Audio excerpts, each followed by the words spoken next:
국민의힘 추경호 원내대표는 교섭단체 대표 연설에서 민주당이 이제는 이재명 대표 한 사람을 위한 방탄정당 수렁에서 빠져나와 민생을 위해 일해야 한다고 촉구했습니다.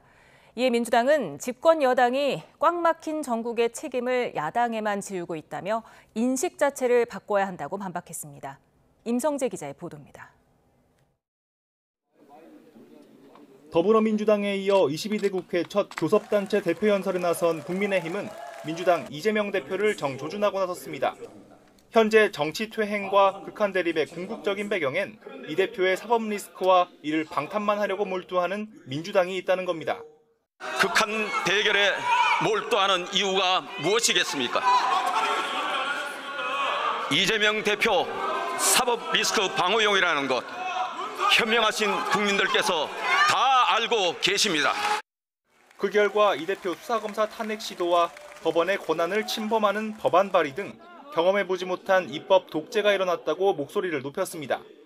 결국 문제의 근원인 이 대표가 결자 해지해야 일하는 국회로 돌아갈 수 있다는 취지로 읽힙니다. 이 대표에 대한 수사와 재판은 개인 차원에서 당당하게 대응하십시오.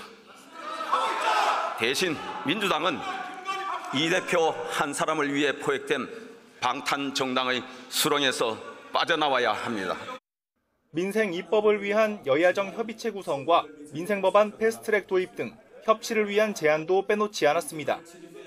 막말 폭언이나 정쟁을 겨냥한 위헌적 법률 발의를 막기 위한 국회의원 윤리실천법을 제정하자고도 제안했습니다.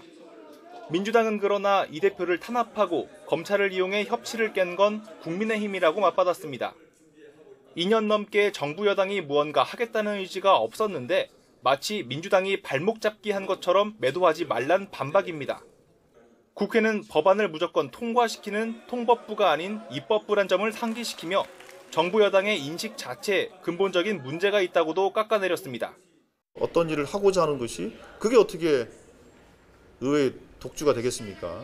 국민의 뜻을 받들기 위한 국회와 야당의 노력이라고 이렇게 저는 평가하고 또 그게 맞다고 저는 생각합니다. 그래서 그 추경호 대표의 현실 인식은 너무 아쉽고 저주를 퍼붓고는 갑자기 민생을 위하는 척하는 건 역시 이해할 수 없는 노릇이라며 민생을 위한 제안에 진정성은 있는지 의문을 표했습니다.